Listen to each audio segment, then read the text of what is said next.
Everyone, welcome to Vyas IAS। So this is your day 17 of daily answer writing. आज का जो हमारा target था वो था how women can be empowered in today's society, what are the challenges associated with it. ठीक है, काफ़ी अच्छा क्वेश्चन था ये। जैसे क्वेश्चन आप समझ सकते हैं, दो पार्ट में डिवाइडेड है। पहला पार्ट आपको क्या कह रहा है कि किस तरीके से विमेन एम्पावर्ड की जा सकती है आज की सोसाइटी में, विमेन को किस तरीके से सोसाइटी में एम्पावर्ड किया जा सकता है, हाउ। ठीक है, क्वेश्चन इज़ हाउ। और दूसरा पार्ट जो हमारे पास है वो है what are the challenges which is associated with this, यानी कि हमसे दूसरे पार्ट में चैलेंजेस भी पूछे जा रहे हैं कि कौन कौन से चैलेंजेस इसके साथ एसोसिएटेड है, मतलब जो भी किस तरीके से विमेन को एम्पावर्ड किया जाए और कौन कौन से चैलेंजेस उसके साथ एसोसिएटेड है। ठीक है, समझ आ रही बात। तो यानी कि यहाँ पे अगर हम क्वेश्चन को समझे, फर्स्ट ऑफ ऑल अगर हम की वर्ड समझे जिसको हम टेल वर्ड्स बोलते हैं, तो क्वेश्चन में हमारे को यहाँ पे कह रहे हैं हाउ। हाउ का मतलब क्या हो जाता है, how women can be empowered in today society. That means वो हमसे पूछ रहा है कैसे करना है। That means it's a solution based approach, यानी कि हमें सोल्यूशन लिखना है ना, it's a solution based approach. ठीक है, basically we should focus on what, we should focus on ways to empower women, किस तरीके से हम वुमेन को एम्पावर करें, सोल्यूशन बेस्ड, क्योंकि हाउ पूछ रहा है ना। देन हमारे पास और क्या कीवर्ड है, then we have women empowerment. ठीक है, विमेन एम्पावरमेंट। अगर मैं विमेन एम्पावरमेंट की बात करूँ तो विमेन एम्पावरमेंट इस क्वेश्चन की कोर थीम है। ठीक है, जिसमें हमें बताना है कि किस तरीके से विमेन को इक्वल राइट्स देना, अपॉर्चुनिटीज़ देना, डिसीजन मेकिंग में पावर देना, वो सारा का सारा चीज़ हमको उसमें समझानी है। ठीक है, next we have today society. Next we have is today society, यानी कि आज की सोसाइटी की बात हो रही है। दैट मीन्स मॉडर्न टाइम की बात हो रही है, नॉट एंशियंट टाइम की। ये बच्चे गलती करते हैं, बच्चे पुराने से लिखने लग जाते हैं, historical and everything. We need to mention what, we need to mention modern time, modern time which requires contemporary and practical solutions. ठीक है, जिसमें हमें बताना है मॉडर्न टाइम से लेके कुछ contemporary and some practical solutions. ठीक है, समझ आ रही है बात। And the second part of the question says challenges. You can clearly see here challenges, जिसमें हमें बताना है barriers क्या है जिस वजह से empowerment रुक रही है। What are the barriers that is hindering the empowerment? ठीक है, समझ आ गया। क्वेश्चन की स्ट्रक्चरिंग कैसे करनी है, क्योंकि स्ट्रक्चरिंग सबसे ज़्यादा इंपॉर्टेंट है। अगर आपने स्ट्रक्चरिंग ढंग से नहीं करी, कंटेंट आपको पता है, तो भी आपके मार्क्स कहीं ना कहीं कटते हैं। तो आंसर को स्ट्रक्चर करना बहुत ज़रूरी है। आंसर की स्ट्रक्चरिंग कैसे करते हैं हम लोग, introduction, body, and then other we have is conclusion. ठीक है, इंट्रोडक्शन में अगर मैं बात करूँ तो हमें इंट्रोडक्शन में क्या बताना है, स्कोर थीम क्या है क्वेश्चन की, विमेन एम्पावरमेंट। तो आपको वही चीज़ डिफाइन करनी है, डिफाइन विमेन एम्पावरमेंट। ठीक है, विमेन एम्पावरमेंट को डिफाइन करो और उसकी सिग्निफिकेंस क्या है आज के वर्ल्ड में, and its significance in today's world, क्योंकि हमसे क्वेश्चन टुडे सोसाइटी पूछ रहे हैं तो हम उसकी सिग्निफिकेंस बता देंगे एक लाइन में, इन टुडेज़ वर्ल्ड। ठीक है, बॉडी में हमें दो पार्ट में डिवाइड करना है क्वेश्चन को, क्योंकि क्वेश्चन की दो डिमांड है।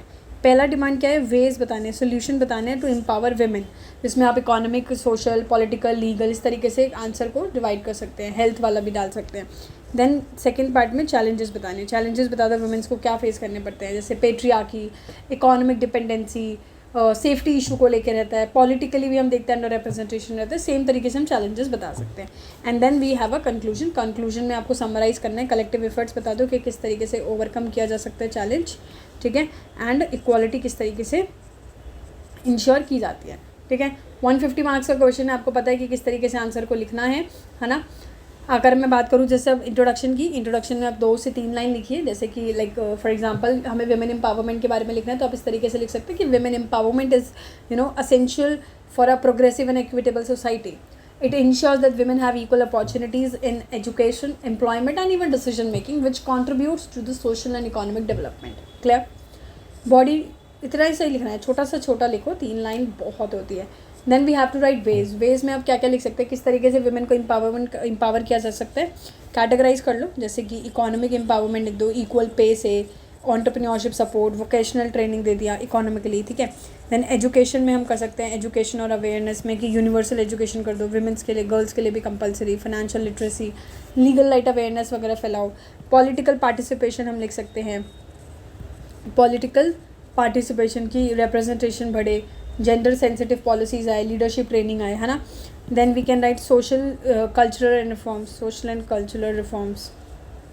सोशल एंड कल्चरल रिफॉर्म्स में हम क्या बता सकते हैं कि किस तरीके से सोसाइटी में जो स्टीरियोटाइप बना हुआ है जेंडर को लेके वो एलिमिनेट करना चाहिए, मीडिया रिप्रेजेंटेशन बेटर हो, ठीक है। एंड देन और क्या लिख सकते हैं, हेल्थ को लेके लिख सकते हैं कि विमेन को एक्सेसिबल हेल्थ केयर मिले, ठीक है, मेंटल हेल्थ सपोर्ट मिले, रिप्रोडक्टिव राइट्स मिले, ये सारी चीज़ें में हम इसको आंसर को वेज लिख सकते हैं, ठीक है। Then comes the challenges. Challenges क्या लिखेंगे, जैसे पेट्रियार्कल माइंडसेट, मैंने अभी आपको बताया पेट्रियार्कल माइंडसेट, वेज गैप्स लिख दो, जेंडर स्टीरियोटाइप लिख दो, फाइनेंशियल डिपेंडेंस लिख दो, वायलेंस, हरासमेंट, सेफ्टी लैक है, पॉलिटिकल अंडर रिप्रेजेंटेशन है। जो आपने वेज लिखे उसी को बता दो सोल्यूशन कि वो चैलेंज कैसे रहा है ना, दैट्स इट। एंड कंक्लूजन में बता दो empowering women fosters economic growth, social stability. और चैलेंजेस अगर हम एड्रेस करेंगे जैसे कि एजुकेशन लाके, पॉलिसी रिफॉर्म्स लाके, तो कहीं ना कहीं हम इक्वालिटी की तरफ जाएंगे, ठीक है। समझ आ गई बात। अब अगर मैं बात करूँ आप लोगों को डेटा वगैरह चाहिए हो कि डेटा इसमें क्या लिख सकते हैं, देखो डेटा के लिए तो वुमेन एम्पावरमेंट पे बहुत सारे डेटा आप लिख सकते हैं। सबसे पहला ग्लोबल जेंडर गैप रिपोर्ट, जिसमें इंडिया के आप रैंक बता सकते हैं कि इंडिया की रैंक आज भी 127 है, ठीक है, out of 146 country. Labour force participation बता सकते हैं कि विमेन का पार्टिसिपेशन 37% है, वेयर एज मेन का आज भी 80% है ना। क्राइम अगेंस्ट दैट विमेन के अगेंस्ट जो क्राइम हो रहा है उसमें हम बता सकते हैं कि इंडिया में 4.5 लाख केसेस इंडिया में रिपोर्ट होते हैं सेफ्टी कंसर्न्स को लेके, ठीक है। और स्टेम एजुकेशन का बता दीजिए 28% ऑफ द विमेन जो है इंडिया में कहीं ना कहीं स्टेम करियर्स वगैरह में परस्यू करती है, तो कहीं ना कहीं सिर्फ आज भी सिर्फ 28% विमेन है, ठीक है। पॉलिटिक्स को लेके आप बता दो कि विमेन से 15% ऑफ सीट्स आपको पता है ना लोकसभा में सीट्स है, जो कि ग्लोबल एवरेज से भी कम है। तो इस तरीके से बता दो। कोई कोटेशन अगर आपके दिमाग में हो, कोटेशन किसी भी स्वामी विवेकानंद का, महात्मा गांधी का, जैसे महात्मा गांधी जी बोलते हैं ना, if you educate a man you educate an individual. I repeat, if you educate a man you educate an individual, if you educate a women you educate a nation, ठीक है। ये बहुत फेमस कोट है, ये आप लिख सकते हैं, है ना।